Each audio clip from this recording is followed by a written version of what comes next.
Ас қабыл болсын. Біздің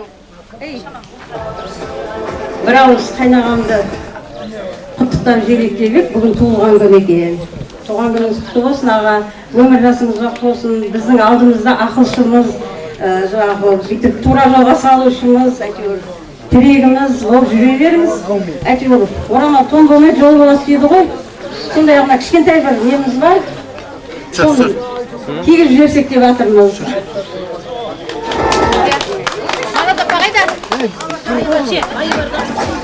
Ағам клубқа көп барады ғой. Жас қып жіберейік деп ағаны. Олимпийкі.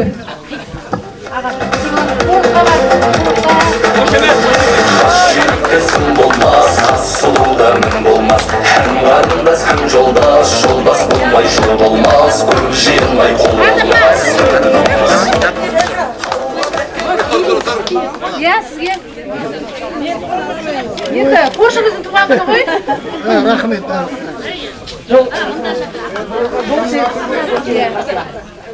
Haydi. Maqbal. Олимпийский демалғанда кет. Maqbal. Түсіріп алайық ағамды. Ал. Түсір, Аскүн. Аға кесеңіз, болас қайда? Кесіңдер. Кесе.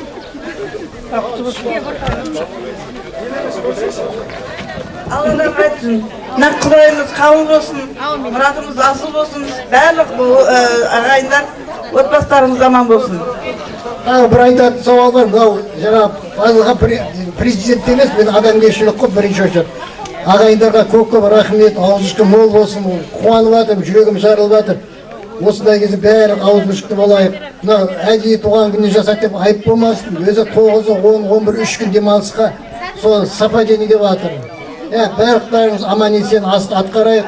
Сосын жастар біткесін қол жайып кетіп қалмаңдар. Қазан ошақтың бәрін жинап тиіп кетеміз.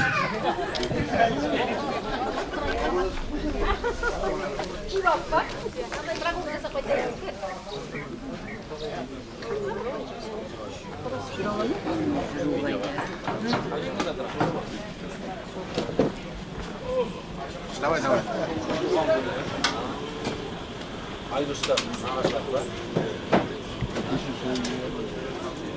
Çok oldu mu?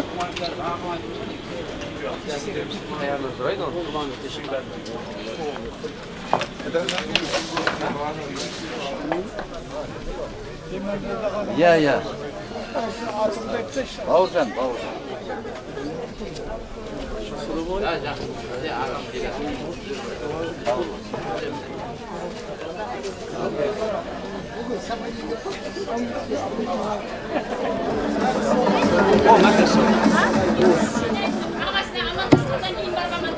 Бермен қарайық. Бір-біріне іркілмей шақырусыз баратын, көріспесе бір күнде сағынысып тұратын ағайын. Мына бүгінгі Туған ата деп атырмыз. Әлмебет атамыздың ұрпақтарының бүгінгі беріп атқан Құдай ас қабыл болсын баршаңызға. Мынау келетін қонақтар келім дегенше, мынау қадірменді ағайын ортаға сәлем беріп алыңыздар. Ассалаумағалейкум. Қармақшы келді ма?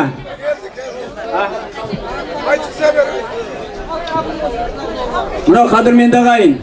Мынау кешегі Тұрмағамбет ауылында талайға жырын сайлаған, бұлбұл құстай сайраған, кетеден шыққан есаңлақ сырдың бір бойын жайлаған деп ұлылар айтқандар. Міне кетелердің елінде Байсары атамыздың ұрпақтары әрине бүгінгі ұлан асыр ас беріп жатыр. Дегенменде Толбай, Ишнияссал, Балқыбазар табиғат берген екен тілге ажар. Дүрөңғар даңғырмен ерімбеттер, сұңқарлар суырылып топтан озар. Қош жүсіп Тұрмағамбет ақын омар, діңгекті қияншынға қыран қонар. Қалдырып кейінгіге жырқазына байлығын төгіп еркін кетті олар деп. Мынау Тұрмағамбет ауылында Запа әкеміз айтқандай, әрине мынау Сыры елінде жыр тілмемен әрине мақтанған қазақпыз. Әрине мақтанған кетеміз. Сондықтан мен бүгін қадірменді ағайын, бүгін жас термешілерді әкеп тұрмын. Мына халықтың шамалы, ей бәрекелді айқайлап, мына кетелердің осы арқасын қоздырсын деп. Сондықтан бір астың алдында әдемілеп тұрып, қошеметтеп, жас термешілерді қарсы алыңдар. Келіңдер балдарым. Өнер руға бөлінбейді. Менің шәкірттерім осылар. Әрине, бұл әнеу күні бір үлкен кісі осы балдарымыз тыңдап айтады, мына балдардың бәрі кете ма деп. Мен айтам, өнер ұруға бөлінбейді. Мына балдарымыз жаппас, мына балам Найман, ана балам Төре, ана балам Қыпшақ. Әрине бұл терме деген тек сөздің төресі ғой. Осы балдарым ертең отанды қорғасын, ата-ана сыйласын. Міне үлкен болып ынтымақ жарысқан өскелең ұрпаққа ақылшы әке болсын, аға болсын деп осындай бала тәрбиелеп жатырмын. Сондықтан тұсауын сіздер кесейін деп жатсыздар. Батасын сіздер бересіздер осы балдардың. Олай болса, кел, Біржан балам, жақсылап бір бастайында. Наурызбайдың сөз сөйлейін.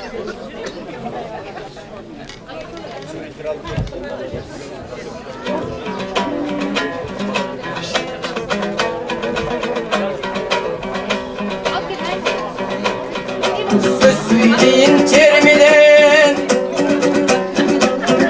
Az biliyor Atay demligen Şiir Atay çılgına Her bir yerim şimdigen Köngül degen keng saray Köngdelik tayvun degen Akıl degen ağın su Daryasa dolgıp gül degen 10-15 köter baba bol Ak bökenge jel degen 25'e kelgende kalmaydı sanın şimdige Oyga kelip oturacağız özün şön degen Karıqda kämel bolarsan akıllı artık sen degen Elüde qaytar haşıran hayrat күшün kerir degen 60 жас anıq belgile aldardыңды sen degen 70'ge kadam kıskarap Kurulusa şerligen Serikki 80 caramaz Avruday artıp mingzigen 90 jas kelse doğarar Köngüldün kısın öldegen Şamdan birev jetbizi 100 jasta ешкім көрмеген Өтеді өмір осылай Қияда қия белменен Кәріліктер тойдаласыз Көрдің бе пәнді өлмеген Арқаң дейсе бесікке Жамбасың жерге тиеді Қалмайды пәнді өлмеген Жиналған малдан не пайда Кем қажетке бермеген Арайлы жүзің болмаса Бақытың қайтар кемдеген Әкім болсаң әділ бол Байланыс бол елменен Ақын болсаң сөз тарат Гүлістандай гүлдеген Жазған сөзім шырайлы Қамға тондай зерлеген Ақын ауан айтуша Кемісі болса көзім айтманандай жері Кем дегене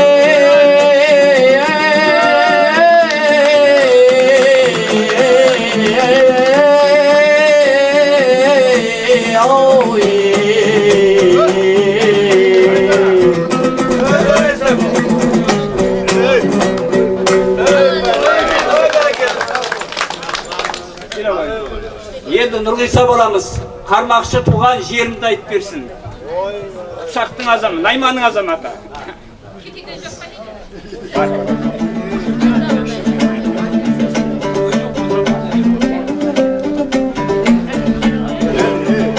Қармақшы туған жерімдей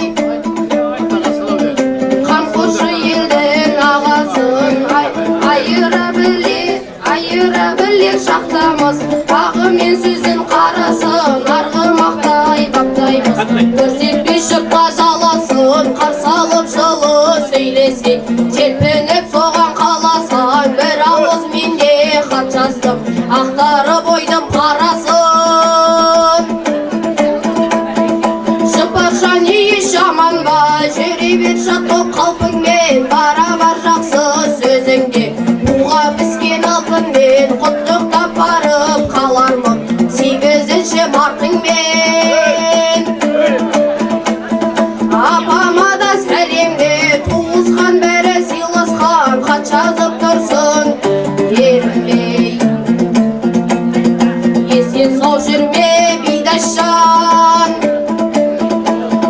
Саулығыңды тілеген Ел халық мені өсірген Алтынның құттай сынығы Бұл жарып топтан төселген Ата жолын ардақтап Өнер жолын қуғанмын Ақтауға елдің үміті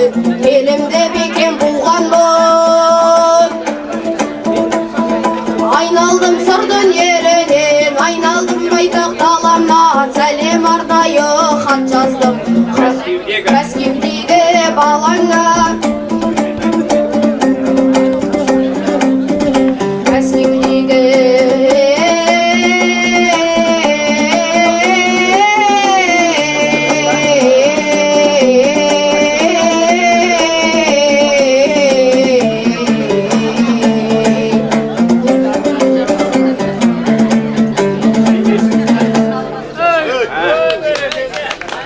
Енді арқынның баласы бұл шапала ұрындар. Құдай қаласа кетеге өтем дейді.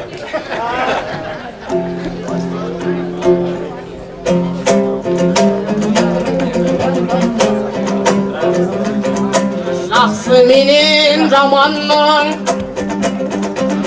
ой мырза менен сараңды өлшестіріп қарасаң, ылғи мен зәулім асқардай, ғалым менен надандау салыстырсаң білерсің, дария шіреп тасқыныдай. Әр нәрсенің осыныдай алғандағы парқы бар, қадірін білсең мысалы тәрілік пен жасқыныдай. Өздеріңдей жақсының оңай емес алдында, татаусыз сөзді табуға кібір түктіп жасқанып ой. Топқа кесе толымды тозбайтыны бектік тоңдайсың, мен сендерге астардай ойдағы менен қырдағым, қуан менен сырдағым, қуанып бүгін отырман, есен сау басы қосқаныдай. Опасы жоқ дүниенің өлшеулі өмірің таусылса, өте шығат бір күні көзіңді жұмып. Ашқанадай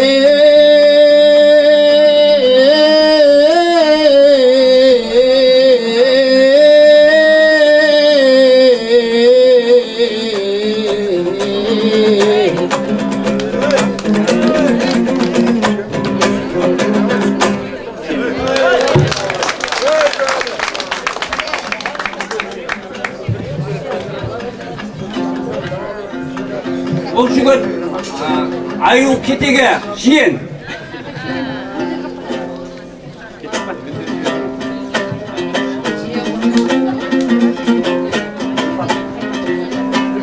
Өсседе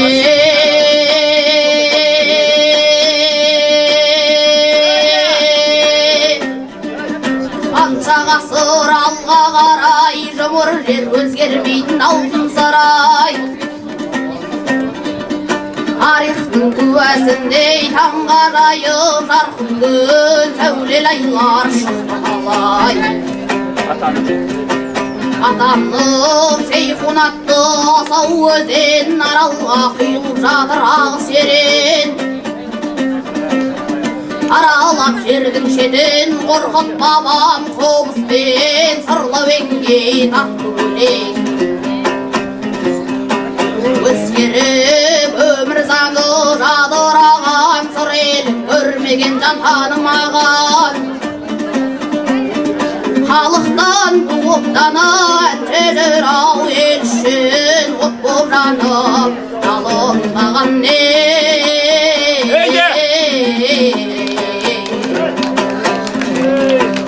Толыбай ешне ассал балқы базар, табиғат берген екен тілге ажар. Үріңғардан бұрын мен ерімбеттер, сұңғарлар суырылды топтан ұзар. Қош түсіп ұрмаған бен ақын омардың кел, қияншынға қыран қонар. Қалдырып кейіндіге жырғазына байлығын көгі берген еттен олар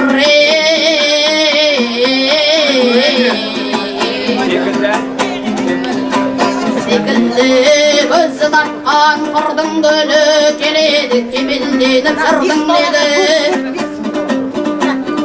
Бабаның құрып берген жүргім беден сақтауда саралындай сырлар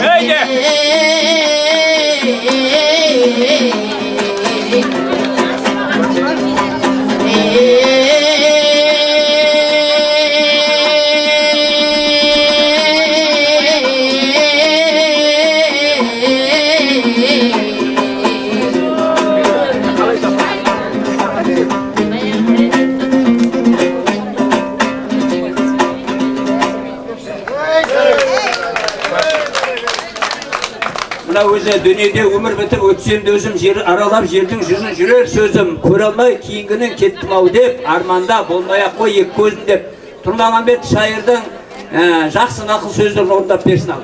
Бұл жігіт кетеге құда, Жұмакүлдің құдасы.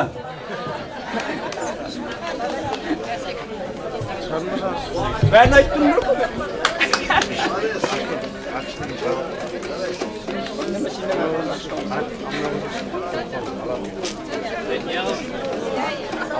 Артқарек қой. Ау, маған беріңіз. Қайтайын.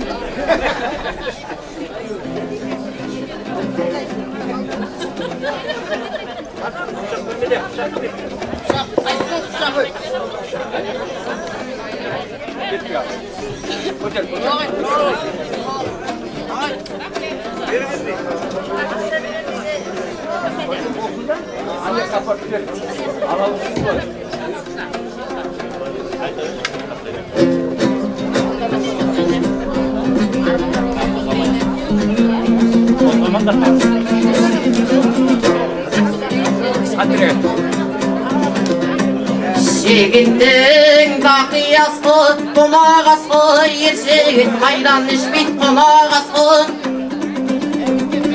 Айт десең жел сөзімді, неге аяйын жел сөзім, дидарымның садағасы. Өлеңді ян басқайды, тіл қосқайды, қосылып тыңдағанға ой тастайды. Жыраулы қатасынан үзілмеген ол тойды біз бастамай кім бастайды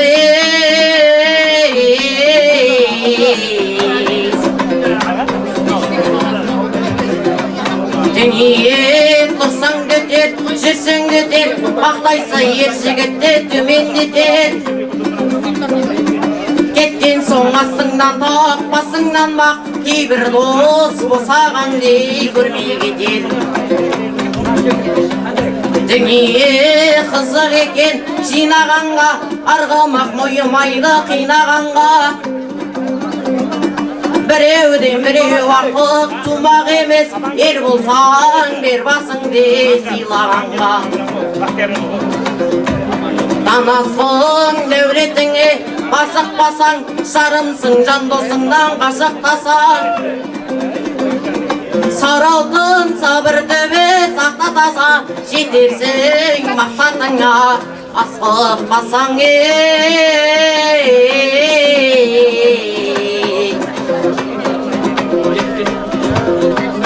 Екінің бірі берер басқан жерде, күнің ер жарайды сасқан жерде.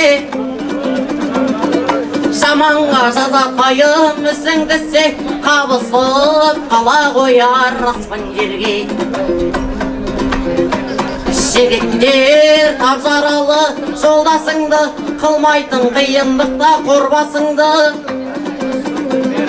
Жаманды жақыным деп қасың етпе, кекті тұт кеңге етін болмасыңды.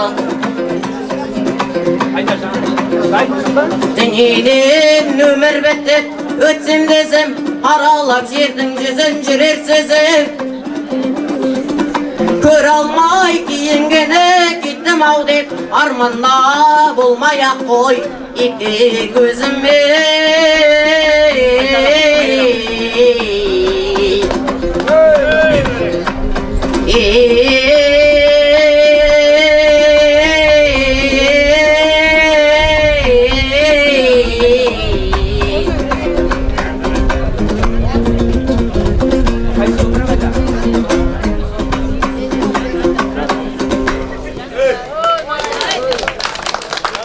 Мынау қадірменді ағайын, енді Тұрмағанбет ауылында Амангелдің немересі Мағжан, Бақтиярдың баласы дейді. Енді баланың бетін қайтармайық. Көпке шыдадық қой, 9-на шыд, 99-на шыдайық енді. Кел. Сен дайындар.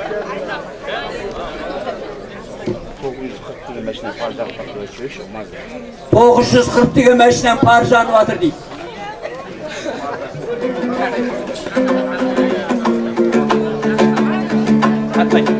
Қайратқа туған ер болсан, қамын ойла халқыңнан. Жетім мен Yüzünün kesiri gözü bol yüzü jarkından Sakılına bulup bak Jaz күнгі қоныр салқыннан Озғарды құлаға Солуын ойлап алқымнан Оғанды еші Әліне қарай әркімнің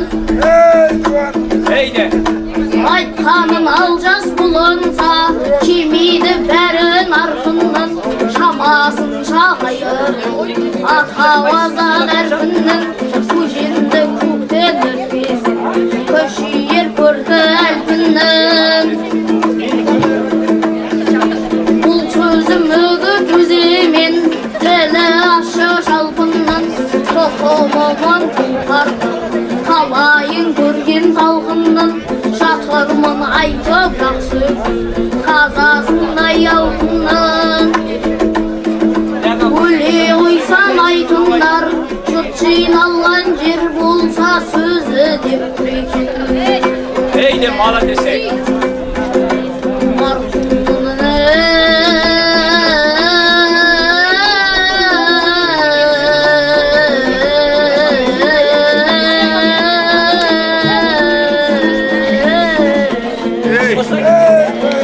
Ейде, бір жошы бір жапалар! Ейде!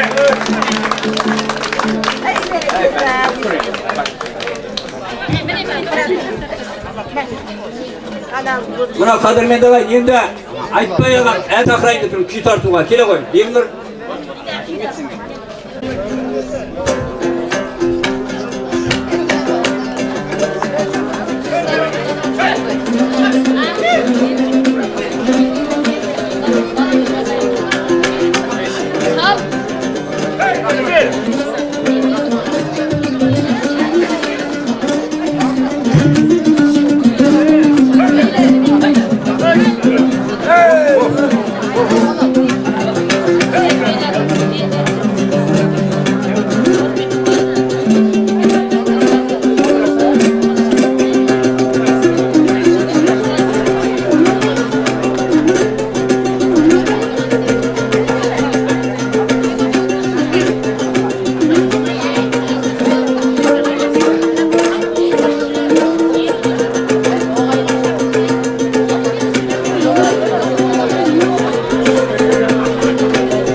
Жас термеші күйшілердің өнерін тыңдадыңдар.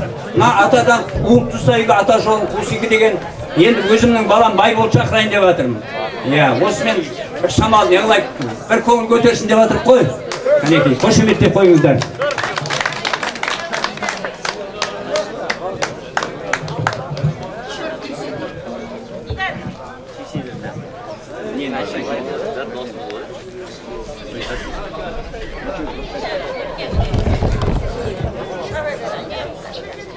Ассалаумағалейкум. Беріліп атқан ас қабыл болсын. Аталарымыздың жатқан жері жайлы, имандар серік. Жандар жаңатта болсын. Бастаудан бастайын. Сосын біраз отырғызайын, көріп айтып берейін ба?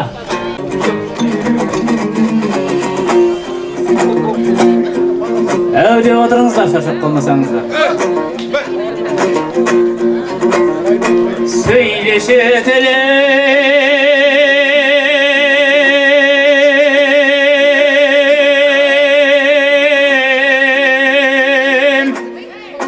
сөйлеші жан шіркіннің сауындай, дауысым бірден жүрмейді, төгіліп терім алмай. болған мен жиірік шаппайда, сейсі тауып бағылмай, өлеңші деген көбейіп, қаптап кетті қиялы сөз шайылған қойдың шарында ой. Сонда да тілім сөйлеші, төлеп мінген бедеудей, аузыңды ашып арылдай, шалықта тілім шалықтай, шыбын жанның сауындай, жөнеліп тілім сөйлеп қал, айт дегенде керелер деген сөзге таңылмай, үстін төгіп ай, бір-біріне ұласқан ей бәйгатының шаңында ой. Шаман келсе шалқып сөйле құбылып соққан дауылдай, азда болса тілің тәттей, тізген гіләбі қауында ой. Сөздің бәрі танымалы, тұрады ей өзіңнің ең таңба салған малында ой. Жиналып келген ағынымы, аяма шырған ей барын ей, аяма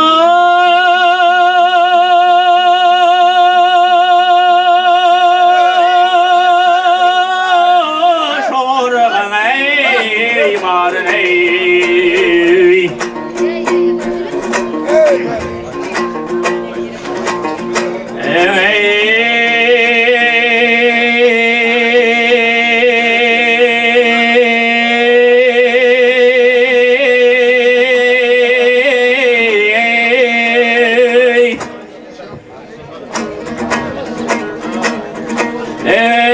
Жырлағанда жиынбай құлақтың құршын қандырған, өрені өнер өшпепті ұрпағына қалдырған, тыңдаушысын баурада, ақындарды арбада, бұл не деген сыбызға есімізден тандырған. Ата жолын қуыпты бала жырау балдырған, 23 жасы бар таңдайдан бал тамдырған, домбырасын қолға алды сұлу сөздер салмақтап, жалықтырмай жиынды тақылдады тақпақтап. Соғылды сарт-сырт алақан көтеріп кетті ел жақтап, Сәбит Ғабит Ғабдуллин оларда жатыр мадақтап, ата-анасына мұңалығай сөзірген екен ардақтап. Бір ұғылым айтса көшелей келістіріп кестесін, сыбызғы болып сайрайда, қобыландына айтса көшелей қобыз алған қолына нысанбай болып жырлайды. Ақ домбыра қолға алса қамбар мінген бедеудей, қол аяққа тұрмайда, дарындыға дауа жоқ талапсызға қонбайда. Консерватория көрген мен, оқыған менен ұл мен қыз дәл осындай болмайды. Тереңнен жырлар сайлаған, бұлбұл болып сайраған, кетеден шыққан не саңлақ сырдың бір бойын жайлаған, көшеней құсап айтады айтыңдаршы қайбалан. Бұқар жырау ұрпаға мен берейін батамда, жиынбай жырау ұрпаға ұмытпа біздей атаңды. Өткен күннің бәрі ойда шыққан ет ақын әр жайда, мәшһүр Жүсіп атақты Тұрмағамбет толғайды. Солардың сөзін сайраттың, мұндай бір тәтті тіл қайда. Өзіңнің әкең Рүстембек, арғымақтай асыл тек, жыраулармен жарысқан талай тойда жекпе-жек. Ата көрген оқ-жонар, ана көрген томбішер, солардан мұра қалмаса аламыз қайдан тәлімді. Бас бәйгеге қосамын сырдан бір шыққан сәйгілік, көшеней атты құлымды. Атаңа ұқсап ұл болдым, алғаш көрдім жүзіңді. 80 жасқа келсем де, еңбектесем де барар ем, естесем егер бұрынды. Көп жасаған қарт едім, шашпайтын босқа сырымды. Сыпайы жүрген сыншы едім, айтатұғын шынымды. Уақалайық қолдаңдар, арқасында өнердің жұрттанысын ұлымды. Жыраулық туын көтеріп, көшлі баста көшеней саған біз арттайық.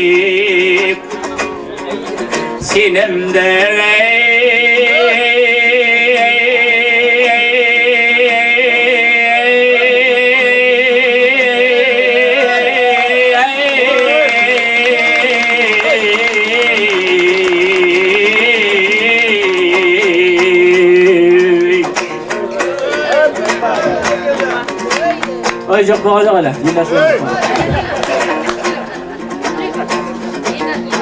Kim bilmeydi kışı yüzdekitine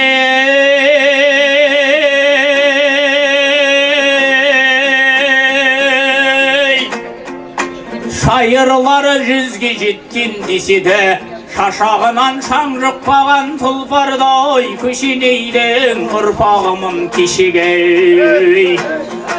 Hele desem sol sözüme şattanam Kona versin duvandarım baksağam Aldarında domra alıp jırladım Delatamda oy bulmasam da ak taban Halkım riza bolgan çıgar sözüme Tura kara sen şındıktın közüne Av duvandar ağırmasa kolunuz Koşimet kalışır avlar deyin Özüne özüne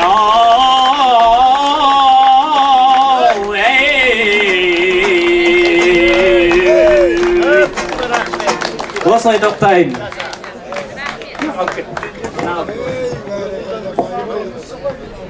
Мынау Серік ағамыз айтқандай бесігінде термелген жырмененен ете атағын әлем білген жердегі әрі кете деген талдасаң төрт әріпті киесін ел таныған ерлер бар деп. Мына жаңа өзім айтқандай Тұрмағанбет айта берсең Сапағамды айтып жатырмын. Әрине жатқан жерлер жайлы болсын. Бүгінгі Әлменбет атамның бүгінгі аталарымыздың ұрпақтарының ниеті Алла ас қабыл болсын. Олай батын болса, мына үлкендерден бастап қадірменді ағайын жақсылап дастархан басына жиналайық. Келіңіздер үлкендеріміз, төрге қарай оза берейік. Кәнекей, Нұртілеу ағам, үлкен апаларымыз, Бекзада анамыз бар, Данагүн анамыз бар, кәнекей. Төрден, мені бүгінгі кетенің қыздары бар ма?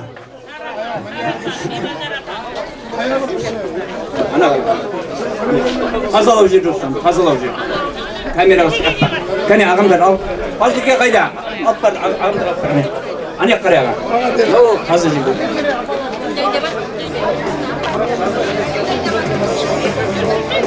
Сосын Қармақшыдан келген ағаларымыз бар. Қайыршан ағам бар, Нұрлан ағам бар ма? Абат ағам бар. Көрметіңіздер кәнекей. Қармақшыдан келген. Сосын жиендер бар ма? Менің осы нағашыларым бұған ас беріп жатыр деп келіп атқан.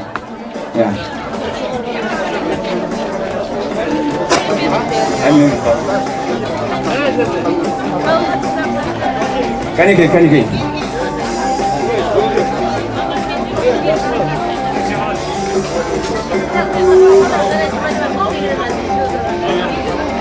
Кәнекей, орнымызға жайғасайық. Уақытымызды алмай, кәнекей.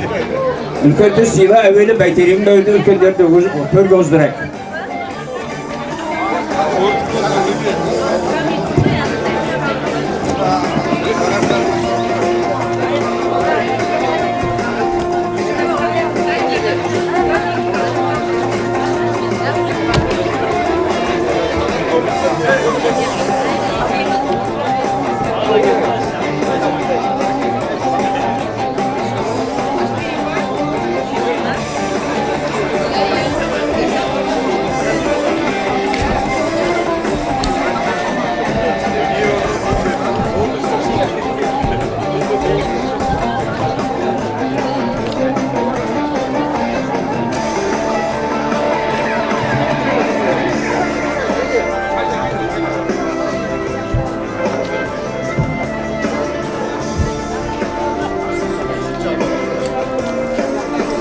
Күндері марқұмдардың артында қалған ұрпақтары сауабы тиісін деген ниетпен көпшілікке ас беріп, Құран оқытып, дұға жасатқызып, бас қосып отырған мұхтарым жамағат. Міне бүгінге әрине Кетбұғы Байсары ұрпақтары Майлыбай ұранында үш таңбалы кете атанған Бозаншар ұлдары Адам қожа, Түмен қожа, Тай қожа, оның ішінде Түмен қожа тармағынан тарайтын құс кетенің Әлмебет бабаларымызға аталығына ұрпақтары бүгін ас беріп жатыр. Олай батымызда бүгінгі ас қабыл болсын, ниеттеріңіз қабыл болсын, қадірменді ағайын.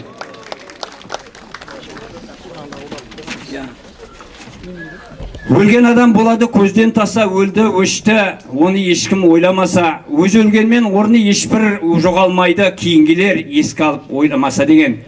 Мына қара судың өлгені 6 ай қыста қатқаны, ағын судың өлгені Қаратаудың үстіне 6 ай қардың жатқаны.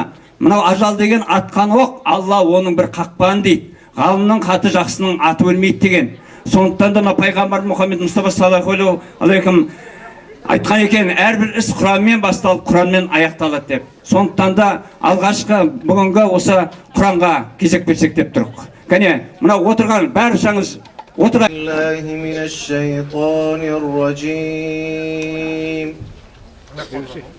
Bismillahirrahmanirrahim. قل هو الله أحد الله الصمد لم يلد ولم يولد ولم يكن له كفوا أحد بسم الله الرحمن الرحيم قل هو الله أحد الله الصمد لم يلد ولم يولد ولم يكن له كفوا أحد بسم الله الرحمن الرحيم قل هو الله أحد الله الصمد لم يلد ولم يولد ولم يكن له كفوا أحد الله أكبر الله أكبر لا إله إلا الله والله أكبر ولله الحمد بسم الله الرحمن الرحيم قل أعوذ برب الفلق من شر ما خلق ومن شر غاسق إذا وقب ومن شر النفاثات في العقد ومن شر حاسد إذا حسد بسم الله الرحمن الرحيم قل أعوذ برب الناس ملك الناس إله الناس من شر الوسواس الخناس الذي يوسوس في صدور الناس من الجنة والناس بسم الله الرحمن الرحيم الحمد لله رب العالمين الرحمن الرحيم مالك يوم الدين إياك نعبد وإياك نستعين اهدنا الصراط المستقيم صراط الذين أنعمت عليهم غير المغضوب عليهم ولا الضالين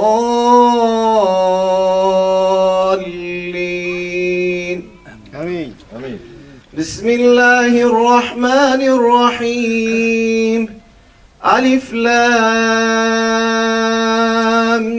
ميم ذلك الكتاب لا ريب فيه هدى للمتقين الذين يؤمنون بالغيب ويقيمون الصلاة ومما رزقناهم ينفقون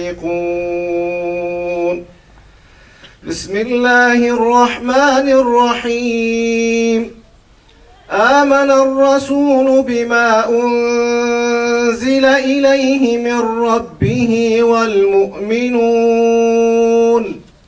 كل آمن بالله وملائكته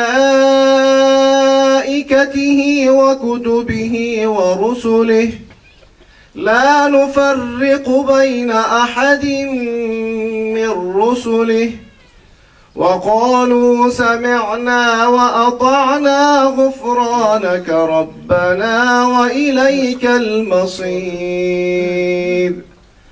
لا يكلف الله نفسا إلا وسعها لها ما كسبت وعليها ما اكتسبت ربنا لا تؤاخذنا إن نسينا أو أخطأنا ربنا ولا تحمل علينا إصرا كما حملته على الذين من قبلنا ربنا ولا تحملنا ما لا طاقة لنا به واعف عنا واغفر لنا وارحمنا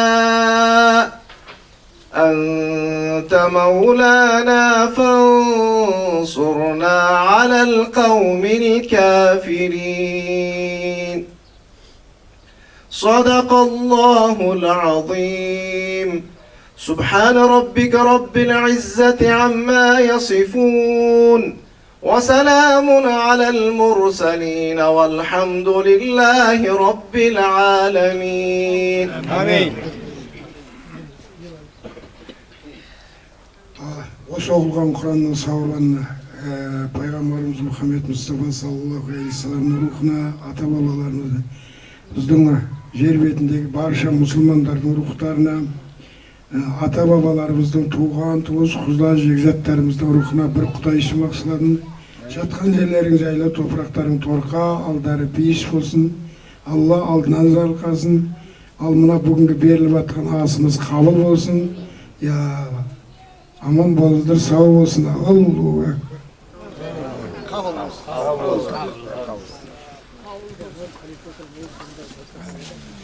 Алла қабыл етсін, мұраттарыңыз асыл болсын, берсін. Ал мынау қадірменді ағайын, жалпы бір ұрпақ келеді, бір ұрпақ кетеді, артында ой қалдырады, ұрпақтан ұрпақ қалдырып, артында үлкен естеліктер қалады дейді. Жайпы қарап отырсаң, елдің қадірін сыртта жүрген, судың қадірін шөлде жүрген, мына тістен нанның қадірін тарыққанда, жақсы туыстың қадірін жабыққанда білесің деген. Мынау ат сатасынан тәнге мынау айтылар жақсы әңгіме жанға қуат деген. Сондықтан да бұл жерде бұрынғы бабаларымыз айтқан ғой, менің өскелең ұрпағым әрине мына артынан салдырған үлкен ғимараттардан емес, жүріп өткен жолымнан емес, өзімнің артында қалдырған ақыл сөзімнен танысын деген. Соның бірі қадірменді ағайын, мынау сырдың Абай атанған Тұрмағамбетте бабамыз. Қазақтың Абай атанған Тұрмағамбет бабамыздың жан-жары Биға апамызда Әлмәмбеттің қызы болған біздің апаларымыз. Осы жерде ұрпақтары отыр, дұрыс па? Сол Тұрмағамбет әкеміздің Тұрмағамбет болуына небір зобалған кезінде Тұрмағамбет әкеміздің шығармаларын анау НКВД-ның әскерінен өртенген көңнің арасына тығып, осы күнге жеткізген ұрпақтан ұрпаққа. Мынау қадірменді ағайын, Тұрмағамбет әкеміз бір ауылға келген екен дейді. Таңды таңға әңгімесін айтып, баласы бар, шағасы бар, үлкені бар келіп, әңгімелесіп ертеңіне қайтар кезде Тұрмағамбет әкемізден үй иесі сұраған екен, ай, Тұреке ризасың ба деп. Сонда айтқан екен, ризамын, ауылдарың бай екен деген екен дейді. Сонда неге сізді бай деп тұрғанда айтқан екен, ауылдарыңда 70-80 кемпір шал бар екен, байлық деп соны айтып тұрмын деген екен дейді. Мынау қарап отырсаңыздар, мынау қазақтың ең орныққа маңызды қағидасының бірінде үлкенге ізет, кішіге құрмет көрсету. Әсілі дінімізде үлкенді құрметтеу Алланы ұлықтаудың бір түрі деген жалпы. Мына үлкенді сыйла әуелі, байтерегім әуелі, теріп берер бақтағы жайқалып тұрған әуен деп. Міне бүгінгі көш бастайтын көсем, сөз бастайтын шешені, бүгінгі Әлмәмбет бабамыздың осы ас беріп атқан үлкендеріне сөз берейін деп тұрмын. Нұртілеу ағам отыр, Құралбек ағам, Ізбасқан ағамыз бар. Болмасында сырқан берекелі болсын, мына беріп атқан Құдай тағала аталарымыздан қабыл болсын, иман түрге береке берсін. Құрметті ағайын, біз қазір Әлмәмбет атамыздың ас беруде осы нешінші рет шырағым. Оның атын санамақ болақ, бұл енді мәңгілікке кетеді, тәрбиелік мәні бар үлкен жұмыс деп есептейміз. Үйімізде отырғанда да шешеңіздің қайтыс болғанына, әкеміздің қайтыс болған күніне Құран оқытып отырамыз. Сол сияқты барлық әруаққа Әлмәмбет атаның, оның ішінде баласыз кеткендер де бар, тұқымсыз кеткендер де бар. Сондықтан осындай Құран оқуды жолға қойған менің мына інілерім, менен кейінгі ұрпақтар үлкен рахмет айтам. Қазір енді бұл бір руға бөлінушілік емес, есе мырзалар жиналып жатыр. 263-те үй бар екен дейді Сержан маған кеше. Ол Құдайдың бергені. Міне солар жиналып осындай үлкен жиынды бүгін бастап жатыр. Сол сияқты бүкіл осы ағайын ұрулардың ішінде осындай жағдайлардың бәрі белең алып, өрісті кеңейтіп жатыр. Мұның мінекей тәрбиелік үлкен мәні бар. Үлкен ұлылар шыққан, үлкен адамдар шыққан. Соны кейінгі ұрпақ білу керек. Біздің ата-бабамыздан кімнің шыққан, кімнің жүрген. Оны Нұрбол қазір өзі тәптіштеп айтып береді. Сондықтан астарыңыз қабыл болсын, мұраттарыңыз асыл болсын. Отбасыларыңызда кіре Құдай басымызды тойға қоссын. Жылысқан аға. Мінекей бүгін Нұртай ағам айтқандай, бұл ас енді ерекше, бұл құрмет үлкендерге, осы әруақтарға. Мен өзімді танытып кетейін, мен Есқарай Бізбасқан, осы туғаннан шыққан Есқарай Сүлейменнің ұрпағымын. Бәріңіз де танисыздар, бірінші прокурор, тұңғыш Қазақстанның прокуроры Есқарай Сүлеймен деген кісі болған. 38 жылы жала жауылып, енді репрессия болып, ату жазасына кесіп кетті. Соның інісі Жұмабек Есқарай, ең кенже інісі 10 жылға сотталып кетті. Сол менің әкем. Сол кісі 8 жылдан кейін қайтып келді. Қиыр-шиырда болды, ит жеккен жерде болды, саяқта болды. Мінекей, сол кісілер енді аруаққа, соларға Құран бағыштағанбыз өте жөнді. Енді жаңа айтқан Сүлеймен Есқараев тіпті намазда шыққан жоқ ол кісілердің. Сондай сияқты ғой. Енді сол біздің міндетіміз соларға Құран бағыштау, арттарынан Құран беру, өстіп ас беру. Одан қалды кеше 9 май күні 80 жыл болды соғыстың біткеніне. Одан да қанша ағайын келмейді. Соғыста жоқ болып кеткендер бар. Соғыстан келіп, бірер жылдан кейін қайтыс болғандар бар. Қанша адам кетті ғой. Енді солардың да аруағына осы Құран бағыштаған жөн. Енді мына ас қабыл болсын, бәрімізге де қабыл болсын. Осындай асты жиі бере берейік, бәріміз де аман болайық. Мына қалған ұрпақтар біздің алдымызда көрген кісілердің жаманшылығын көрмесін, жақсылық болсын, дастархандарымыз білен тойға жайылсын. Бәріміз де аман болайық, қабыл болсын ас. Мынау аманат жасағанға қиянат істеуге болмайды.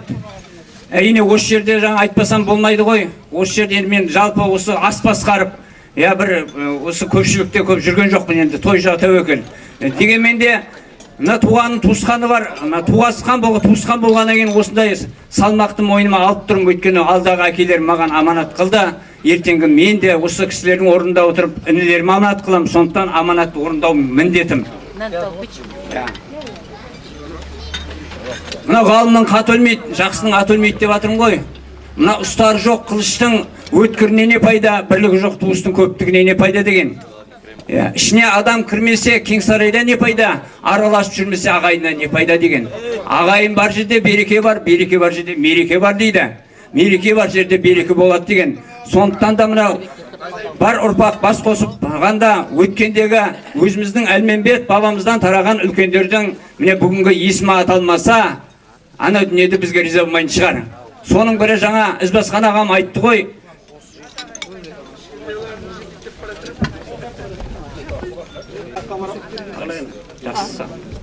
Ал. Иә.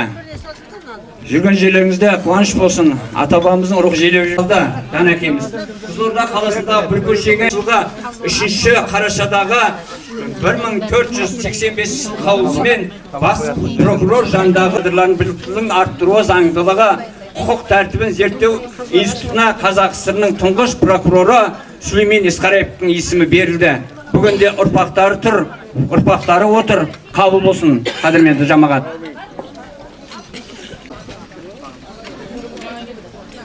Уатай Байманов атамыз 1912 жыл туылған, Құлыстың дуаны Әлменбет қазетінде жұмыс жасаған. Ақын Сыршүйе Тұрмағанбеттің өлеңдерін сол тияға өтуде Сүлеймен Исқараевтың рекомендация алған үшін олар халық жауы болып, жариялап партияға өтуге Сүлеймен қудаланған.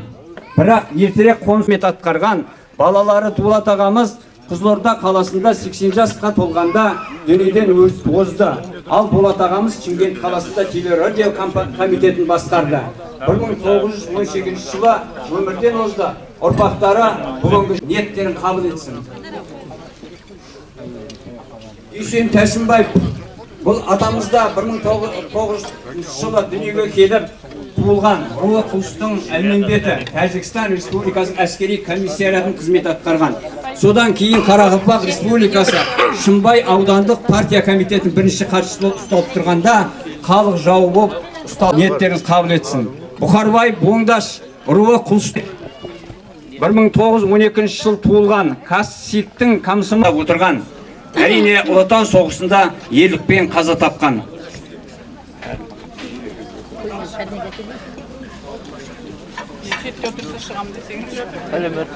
Жоғары.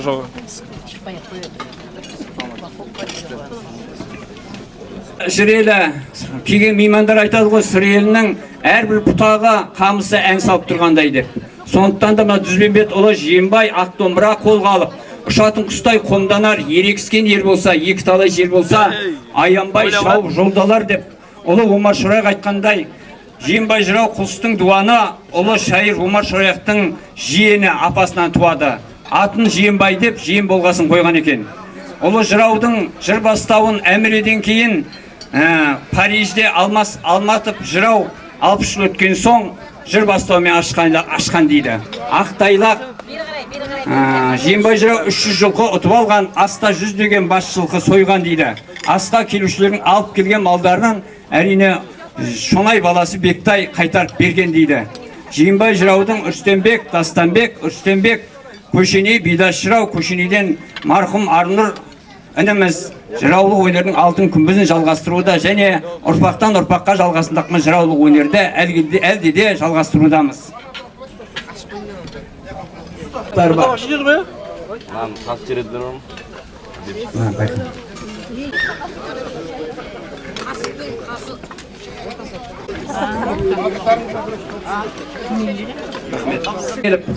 Байқап отқан шығарсыздар, дастарханда құстың сүтінің басқаның бәрі бар.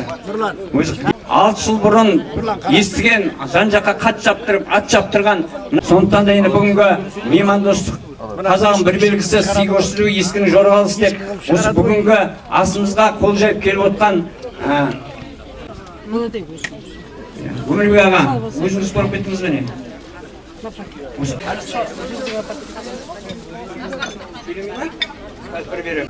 Мынау қадірменді ағайын, енді бір уағыз айтатындай, мен енді өздеріңіз білесіз, тарихын зерттеп, осы Нұртөре аға ұлы базар жыраудың бір сөзімен бір жақсы әңгіме айтып берейін. Балқыбазар дұронғар ағалар деп. Мына базар жыраудай ұлы бабамыз ауылдасы Маутан деген байдан мініске көлік сұрап барған екен. Сонда Маутанбай мыңғырған малынан бір қотыр тайында қимаған екен. Баратын жеріне барып, ертеңіне келсе, Маутанбайдың жаназасының үстіне кез бопты. Сонда тұрып әкеміз кісінің дүниедегі бар арманы жиылып қолдан қойса дос жараны, кей байлар мал мүлікке сай болғанмен сусынға толмай кетті тостағаны. Маутекен қақтың жайын көп айтып еді, десе де екі қолы бос барады. Дүниеде не сақи, не сараң деген, әйтеуір артында бір ат қалады деген екен. Өзі қарап тұрсаңыздар, ұлы жыраулардың жақсы сөзі бар ғой. Байлыққа бақыт келмейді, алтынды белден үйгенмен, кейбір жанның көңілі тар, бар болып дәурен сүргенмен деген. Мына қарап тұрсаңыздар ағайын, осы жиған тергеніміз бұл үлкен жақсылыққа дастархандарыңыз жайылсын, шаңырақтарыңызда той болсын, ұрпақтарымен мың жасаңыздар, қадірменді ағайын. Мына адам басына не кетпейді? Бәрі өтіп жатыр ғой. Дүниеден өтеді, кетеді, артында Құран оқылады. Ал негізінде өзі әрбір шаңырақта қуанышты болған жақсы, ұрпағымен мың жасаған қазақпыз, ұрпағымен мың жасайық, қадірменді ағайын. Дуана Әлменбет Өзбекстан Республикасының Гүлстан облысында ВТЭК-тің басқарушы болып жұмыс жасаған. Кейін Алматы қаласындағы ауруханасының қан тамырлар хирургиясы бөлімінің емделушісі болған.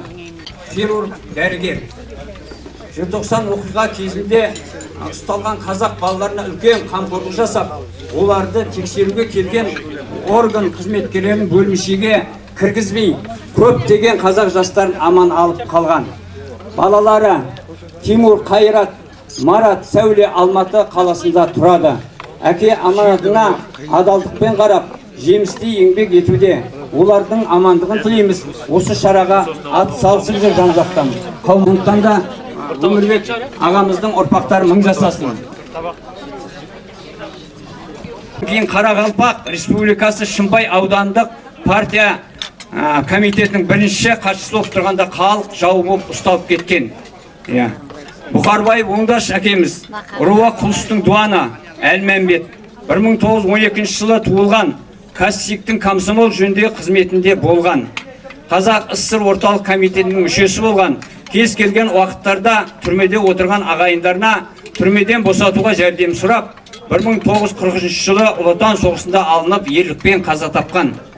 Жаңа Өмірбек әкемізді айтып жатырық қой, оны тағы да осы жерде Жаңақаланың төрінде талай ағайындарға қызмет еткен Аққалатты Абзалжан өзінде өмірден өткенмен артынан бір айтпасақ ұрпағы тұрып қой мынау. Бұдан Бекмағамбетте әкеміз өткен. 30 жыл бойы осы мал емдеумен айналысқан, еңбегі ерге сіңген көптеген жастарға сонау Алматы төрінде мамандық таңдауға, оқуға түсуге көп қызмет жасаған Бекмағамбет атамыз. Және бүгінде төрімізде осы Аққалатты Абзалжан Сәндібек ағамыз отыр. Қазір бейнетке шықса да, болашақ университетінде жас мамандарға дәріс беріп, өзге дейін өзінің адал борышын әлгешін атқарып жатыр. Сәндібек ағамыз бар ғой, Алла бүгінгі ниетімізді қабыл етсін аға. Алланың жасын жасап жүре беріңіз.